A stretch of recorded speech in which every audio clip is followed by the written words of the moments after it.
Hola, muy buenas a todos, bienvenidos a Serenity Markets, a este vídeo de visión semanal. El día de hoy vamos a arrancar hablando un poco de estacionalidad. Sí que es cierto que el mes de marzo no ha empezado de la mejor forma. Ayer veíamos caídas muy considerables en el S&P 500 que están arrastrando incluso también Europa. Aquí en los últimos titulares de Serenity comentábamos que el DAX alemán cayendo un 1,88% está perdiendo prácticamente toda la ganancia de ayer. Pero lo cierto es que el mes de febrero, esa mala estacionalidad de la segunda mitad fue una realidad, se dio por hecho. También se han juntado varios factores, sobre todo vimos como ayer la estimación de Producto Interior Bruto de la Fed de Atlanta se desplomó totalmente, pasando de menos 1,5 a menos 2,8%, sobre todo derivado de las importaciones, derivado también de ese susto en el crecimiento económico que parece estar acelerándose por todo el tema del miedo a los aranceles. Unos aranceles, por ciento, que hoy como 4 de marzo ya han entrado en juego para México y Canadá el 25% y otro 10% adicional para China. En el mes de febrero, pues prácticamente todas las acciones estadounidenses cerraron a la baja, no así Europa, que sí que tuvo un desempeño bastante mejor. Por ejemplo, si nos vamos a las pequeñas compañías del Russell 2000, cerró por debajo de la media de 200 sesiones, es decir, tuvo un cierre bastante débil y perdió un poco esta media, que es un poco la distinción entre tendencia alcista y tendencia bajista. En los 7 magníficos, fíjense que se perdió la impresionante suma de 2,2 billones de dólares en capitalización de mercado desde máximos de diciembre. Y también es un índice global de los 7 magníficos que cayó a su media de 200 sesiones. Fíjense que si vemos lo que ha sido el mes de febrero para estas compañías, solo el mes de abril de 2022 fue peor en cuanto a pérdida de capitalización bursátil. Es decir, por poner un poco magnitud lo que estamos viendo, que ayer, fíjense que se vio impulsado de nuevo cayendo otro 3%, incluso tocando los mínimos que se tocaron el viernes pasado. Podemos observar cómo el viernes vimos un alza, una compra bastante fuerte en la mayoría de índices americanos, sobre todo derivado de compras de los fondos de pensiones, esos reequilibrios que tienen que hacer a final de mes estos fondos que sirvieron un poco de ayuda.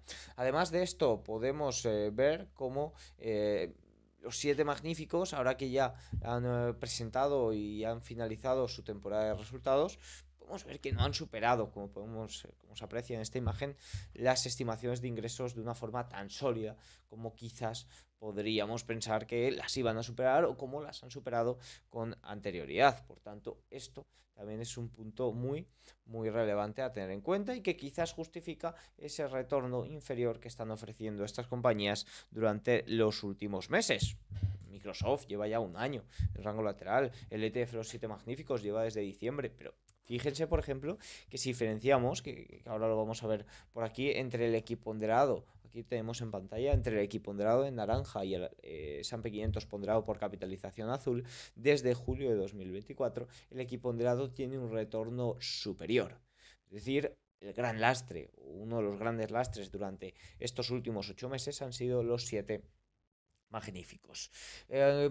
No solo para los 7 magníficos, sí que es cierto que el resto de valores lo están haciendo o están teniendo un mejor comportamiento, pero en general sí que es cierto que las estimaciones de crecimientos e ingresos del consenso ha caído para este año 2025, lo cual también es relevante porque, oye, dice, quizás ese susto en el crecimiento se está trasladando también a las acciones y algo que era muy positivo pues está poco a poco dejando de serlo. También está influyendo un poco el tema geopolítico. Vimos cómo el VIX se logró cerrar la semana pasada por debajo de 20, pero ya ha iniciado la semana, fíjense, en máximos desde diciembre del año 2024. Hemos observado cómo todo el tema geopolítico también está dando mucho que hablar. Todo el tema de la guerra Rusia-Ucrania, Estados Unidos parece que va a retirar su apoyo a Ucrania. Incluso hay rumores de que pueda salir de la OTAN. Ojito con eso porque es simplemente un mero rumor, pero en caso de que se materialice podría ser bastante perjudicial para el mercado. Ahora, visto esto, vista un poco la situación que tenemos a nivel de contexto y la debilidad generalizada en la que nos encontramos, ¿qué tenemos que tener en cuenta para esta semana, ¿no?